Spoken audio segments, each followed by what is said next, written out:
You know, Channing's amazing. A lot of people see you on the court, but this is a Channing that smile is even bigger than the one that you shot on the court when you got that game going and everything's clicking on all cylinders.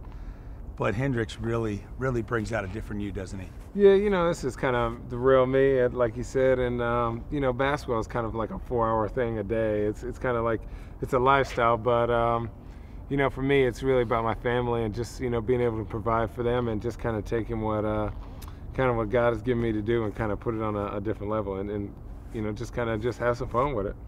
Do you feel that your faith and how you've gotten a grip on your faith when you say that God has given you this opportunity, that at your young age it's really helped you keep everything together? It's kind of like the glue in your life?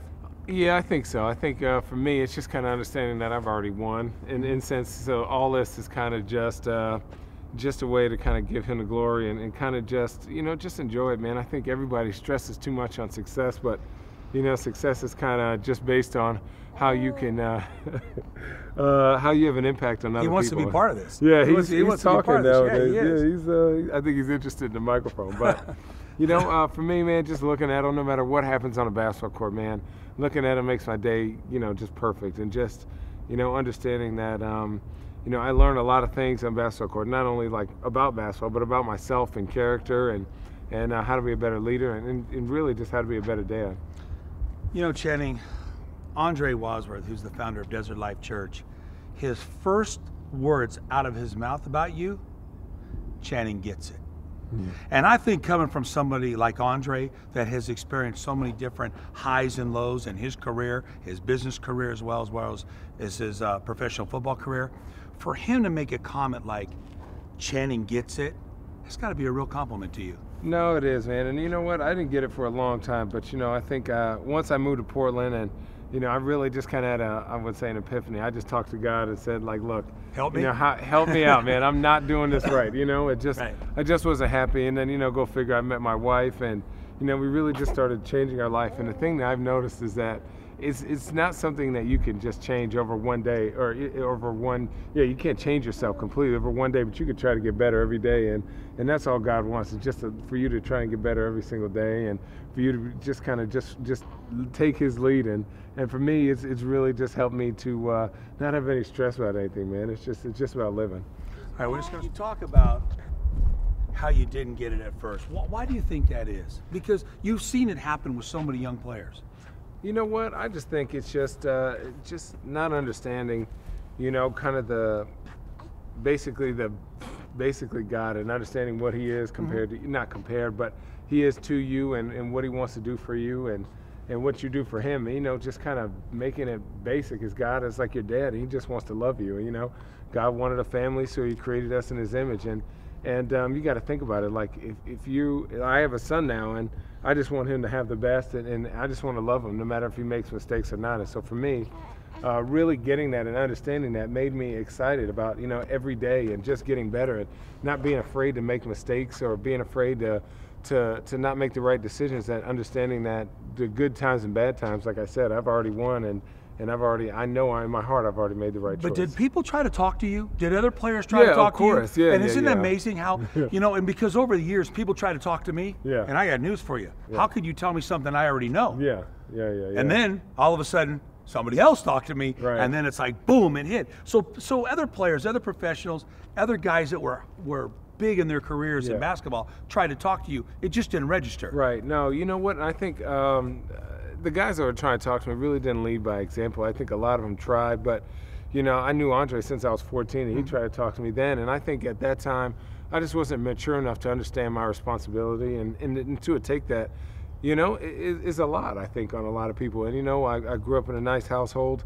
You know, my life was pretty mellow. You know, it's not like you grew up in the streets in the hood. No, I didn't. But, you know, I had my own problems. And you know what, for me, I just wanted to discover what I wanted to do. You know, I grew up in a church, and you know what, a lot of the church things I really didn't dig. You know, there's a lot of gossiping, there's a lot of who has this or who has that, and it kind of gave me a sour taste. But you know, the desert life and working with Travis and Andre now, it's just about God and your relationship with him on a personal level, not about who's who or what's this or what's that. And I think that's really why my wife and I have really been kind of energized and really kind of just more proactive, I think, about our approach.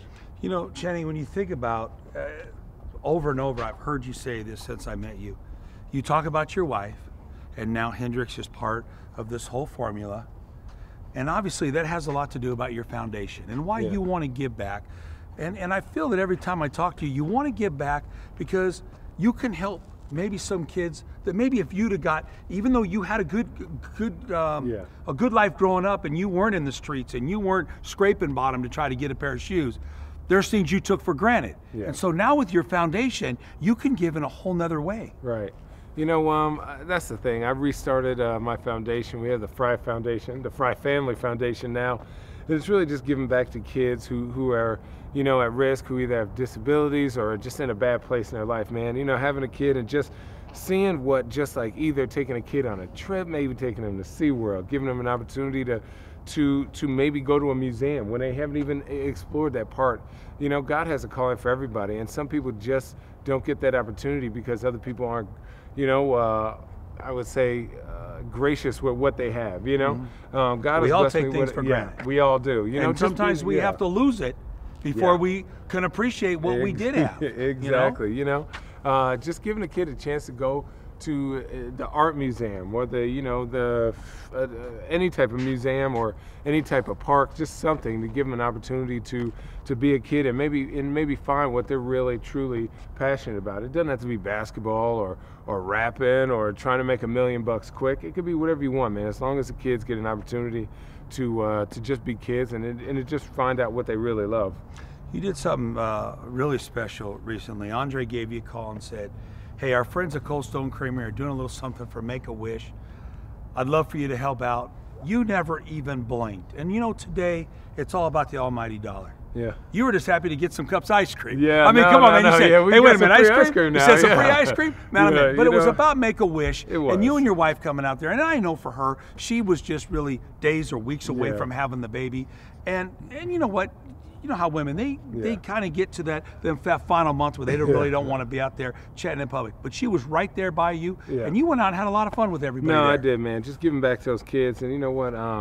Just playing for the Suns, man, it's just a great blessing and an opportunity. So if I can make one kid happy, that would be great for me, man. Just using what I have. I'm not saying I'm not Kobe, I'm not LeBron, but, you know, there's a couple Channing Frye fans out there. So I'll just keep shooting threes and just keep, you know, staying humble and trying to get back. You know, I love how you threw those big names in there. You come here to Arizona, and the facts of being a Phoenix Sun, Channing, it's not like you came here where people were saying, well, you know, he's got big shoes to fill, Amari Stoudemire, and you know, you came here to develop a Channing Frye following. Yeah.